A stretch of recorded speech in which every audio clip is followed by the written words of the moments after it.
വീടിൻ്റെ മുന്നിൽ കൂടെ മീൻ വണ്ടി പോകുമ്പോൾ എൻ്റെ അമ്മൂസുട്ടി ഇങ്ങനെ വിളിച്ച് പറയട്ടോ, അമ്മച്ചിയെ മീൻ വാങ്ങിക്കോ, മീൻ വണ്ടി പോകണ്ടേ എന്ന് പറയട്ടോ. ഇതിപ്പോൾ സ്ഥിരം പല്ലവിയാണ്. ഒരാഴ്ചയായിട്ട് നമ്മളെ വീട്ടിൽ നോലുമ്പാണ്. ദശമി നവമിയൊക്കെ ആയതുകൊണ്ട് ഞാൻ പറഞ്ഞു ഇനി നമുക്ക് നോൽമ്പ് എടുക്കാമെന്നൊക്കെ പറഞ്ഞിട്ട് അച്ഛനും ഏട്ടനൊന്നും ഇപ്പോൾ മീൻ ഇറച്ചിയൊന്നും വാങ്ങലില്ല കേട്ടോ. അപ്പോൾ അത് നല്ലത് തന്നെയാണ്, വയറിനൊക്കെ ദോഷം ഉണ്ടാവില്ലല്ലോ, നല്ലത് തന്നെയാണെന്നൊക്കെ പറഞ്ഞിട്ട് ഞങ്ങൾ നോലുമ്പിൽ തന്നെയാണ് കേട്ടോ. അതുകൊണ്ട് തന്നെ കുട്ടികൾക്കത് വല്ലാത്തൊരു പ്രശ്നമായി. കുട്ടികൾ മീൻ വണ്ടി പോകുമ്പോഴത്തേക്ക് മീൻ വണ്ടിക്കാരനെ പിടിച്ച് നിർത്തുകയാണേ. മീൻ വേണം എന്ന് പറഞ്ഞിട്ട് പിടിച്ച് നിർത്തുകയാണ്. അമ്മൂസ് ഭയങ്കരമാണ്. അമ്മൂസ് മീൻ വണ്ടി ഓണടിക്കുമ്പോഴത്തേനകത്ത് കൂടെ ഓടും പാത്രം എടുത്തിട്ട്, അമ്മ മീൻ വാങ്ങണ്ട അമ്മ എന്ന് ചോദിക്കും. ഇപ്പം കാണുമ്പോൾ പാവം തോന്നുകയെ. ഏതായാലും ഇപ്രാവശ്യം അമ്മൂസിന് എഴുത്തിനിരുത്താനൊക്കെ ഉണ്ടേ. അമ്മൂസിന് ഇപ്പോൾ പ്രാവശ്യം 2.5 വയസ്സായി. അപ്പോൾ ഇനിയിപ്പോൾ അടുത്ത പ്രാവശ്യത്തേക്ക് നിൽക്കുമ്പോൾ ആൾക്ക് 3.5 വയസ്സാവും. അപ്പോൾ അതിൻ്റെ മുന്നേ എഴുത്തിനൊക്കെ ഇരുത്തണം കേട്ടോ. പിന്നീട് അനുമോൾക്ക് പുസ്തക പൂജയുണ്ട്. ഞാനൊക്കെ പഠിച്ച സമയത്തൊക്കെ നമ്മളെ വീട്ടിൽ നിന്ന് തന്നെയാണ് കേട്ടോ പുസ്തകമൊക്കെ പൂജയ്ക്ക് വയ്ക്കുകയെന്ന് വെച്ചാൽ എല്ലാ പുസ്തകം കൂടെ ഒരുമിച്ച് പൊതിഞ്ഞ് നമ്മൾ വിളക്ക് കത്തിക്കുന്ന സ്വാമിഫോട്ടത്തിൻ്റെ അടുത്ത് അവിടെ കൊണ്ടുപോയി വയ്ക്കുകയെന്ന് ചെയ്യുക. ഇപ്പോൾ ഇവിടെ ഇളയിൽ കല്യാണമൊക്കെ കഴിഞ്ഞ് വന്ന കുട്ടികളൊക്കെ ആയപ്പോൾ ഇവിടെ നമ്മൾ അമ്പലത്തിലാണ് കേട്ടോ കൊടുക്കുക. അപ്പോൾ അതുകൊണ്ട് തന്നെ എൻ്റെ അനുമോളിനോട് ചോദിക്കും, നമ്മൾ അമ്പലത്തിലെല്ലാം അമ്മ പുസ്തകം കൊടുക്കുന്നത്, പിന്നെ എന്തിനമ്മ നമ്മളെ വീട്ടിൽ മീൻ ഇറച്ചിയൊക്കെ വാങ്ങാണ്ട് നിൽക്കണമെന്ന് ചോദിക്കും. അപ്പോൾ ഞാൻ പറയും ഇറച്ചി മീനും വാങ്ങിയിട്ടും തൊട്ടിട്ടൊന്നും നമ്മൾ അമ്പലത്തിൽ പോകില്ലല്ലോ, അതുകൊണ്ടാണ് നമ്മൾ വാങ്ങാത്തത്. പിന്നെ അമ്മൂസിനെ എഴുത്തിനിരുത്താനൊക്കെ ഇല്ലേ, അപ്പോൾ ഒക്കെ നല്ലൊരു ഐശ്വര്യത്തിന് വേണ്ടിയിട്ടാണ് അങ്ങനെയൊക്കെ ചെയ്യണമെന്ന് പറയും കേട്ടോ. ഈ പെണ്ണ് ഇങ്ങനെയുള്ള ചോദ്യമൊക്കെയാണ് എന്നോട് ചോദിക്കുക. മനസ്സിനങ്ങോട്ട് കുഴക്കും ഇങ്ങനത്തെ ചോദ്യങ്ങളൊക്കെ ചോദിച്ചാണ്ട്. നമ്മൾ പറയില്ല പകച്ചു പോയിൻ്റെ ബാല്യം എന്നൊക്കെ പറഞ്ഞ പോലെ ഈ ചോദ്യത്തിൻ്റെ മുന്നിലൊക്കെ ഞാനാകെ പകച്ച് നിൽക്കും കേട്ടോ. പിന്നെ ഞാനങ്ങനെ ഓരോന്ന് പറഞ്ഞ് അങ്ങനെ ഒപ്പിച്ച് നിന്നു. അങ്ങനെ ഇന്നിപ്പോൾ മമ്പയർ മത്തനാണ് കേട്ടോ ഉപ്പേരി വയ്ക്കുന്നത്. ഇറച്ചി മീനില്ലെങ്കിൽ പിന്നെ ഉപ്പേരിയോ പപ്പടോ സോയാബീനോ അങ്ങനെ എന്തെങ്കിലുമൊക്കെ വേണം കുട്ടികൾക്ക്.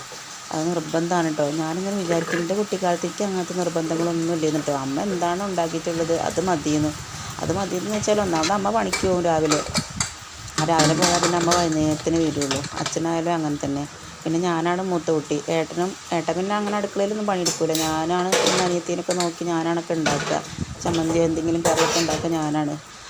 എനിക്കും അനിയത്തിക്കും ഏട്ടനൊന്നും അങ്ങനെ പ്രത്യേകിച്ച് ഇറച്ചി മീനോ അങ്ങനെയൊന്നും ആവശ്യമില്ലായിരുന്നു. അമ്മ ഉണ്ടാക്കുന്ന ചെറുപയറും കർമൂസൊക്കെ ഇട്ട കറിയും അങ്ങനെ ചക്കക്കുരുവും അങ്ങനെയൊക്കെ ഉണ്ടാക്കുന്ന കറികളൊക്കെ ഇരുന്ന് അന്നുണ്ടാവുക. അതൊക്കെ തിന്നിട്ടാണ് ഞങ്ങളൊക്കെ വളർന്നത്. ഈ കുട്ടികൾക്ക് ഇറച്ചി മീനില്ലാണ്ടൊരു വസ്തു ഇറങ്ങൂല. ഞങ്ങൾ തന്നെയാണ് ശീലാക്കിയത് കേട്ടോ. ഏട്ടൻ മീൻ പണിക്ക് പോകുമ്പോൾ എന്തായാലും ഇവിടെ മീൻ സ്റ്റോക്ക് ഉണ്ടാവും, എന്നും മീൻ സ്റ്റോക്ക് ഉണ്ടാവും. അങ്ങനെ അത് കൂട്ടി മക്കൾക്ക് അതൊരു ശീലമായി. ചുട്ടയിലെ ശീലം ചുടല വരെ എന്നല്ലേ പറയുക. സംഭവം അത് ശരിയാണ്. കുട്ടികളെ ശീലാക്കിയത് ഇപ്പോൾ ഒരു വല്ലാത്തൊരു പണിയായി കിട്ടി. അങ്ങനെ അതിൻ്റെ ഇടയിൽ നമ്മളെ ചോറൊക്കെ അങ്ങനെ ആവുന്നുണ്ട് കേട്ടോ. റേഷൻ കടയിലത്തെ അരിയാണ്. ഞാൻ അടുക്കളയിൽ നിന്ന് ഒയ്യാണ്ട് ഇവിടെ തന്നെ നിൽക്കുകയാണ്. എളുപ്പം വേവേറും. ഒന്ന് കണ്ണ് മിന്നിയാൽ അപ്പോഴത്തേക്കും ചോറ് പായസമാവും. പിന്നെ ഞാൻ പച്ചവെള്ളമൊക്കെ ഒഴിച്ച് അഡ്ജസ്റ്റ് ചെയ്ത് ഉപ്പൊക്കെ ഇട്ടിട്ട് ഊറ്റിയെടുക്കലാണ്. അപ്പോൾ ഇന്ന് പകുതി വരണ്ടാന്ന് വെച്ചിട്ട് അതിൻ്റെ ഒപ്പത്തിനൊപ്പം നിന്ന് ഒരു വിധം ഇങ്ങോട്ടായി എന്ന് കണ്ടപ്പോൾ വേഗം ഊറ്റിയെടുക്കുകയാണ്.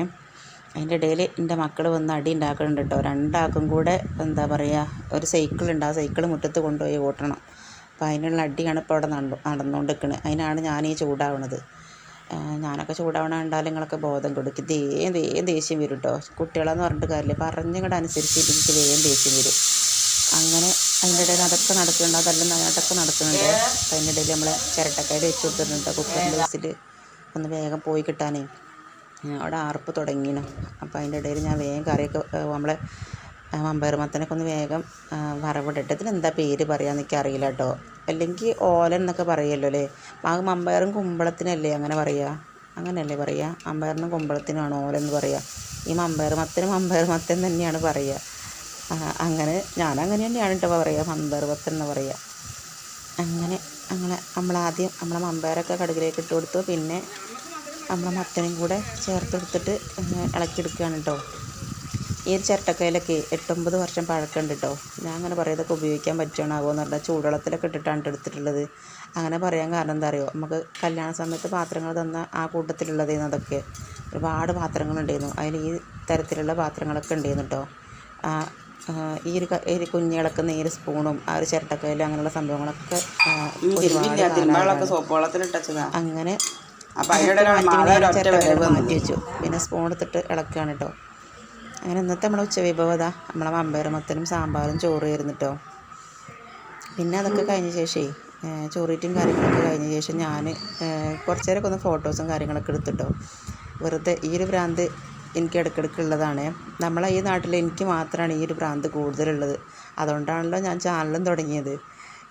അതുകൊണ്ട് തന്നെ ഒരുപാട് വിമർശനങ്ങളും ഉണ്ട് കേട്ടോ. ഫുൾ ടൈം ഫോണുമ്മലാണ്, ഫോട്ടോയും കാര്യങ്ങളാണ്, അങ്ങനെയൊക്കെ ഓരോ കമൻറ്റുകൾ വരാറുണ്ട്. നമ്മൾ പിന്നെ നമ്മളെ ജീവിതം ഹാപ്പി ആയിട്ട് കൊണ്ടുപോവുക, എൻ്റെ ഇഷ്ടങ്ങളാണ് ഇതൊക്കെ.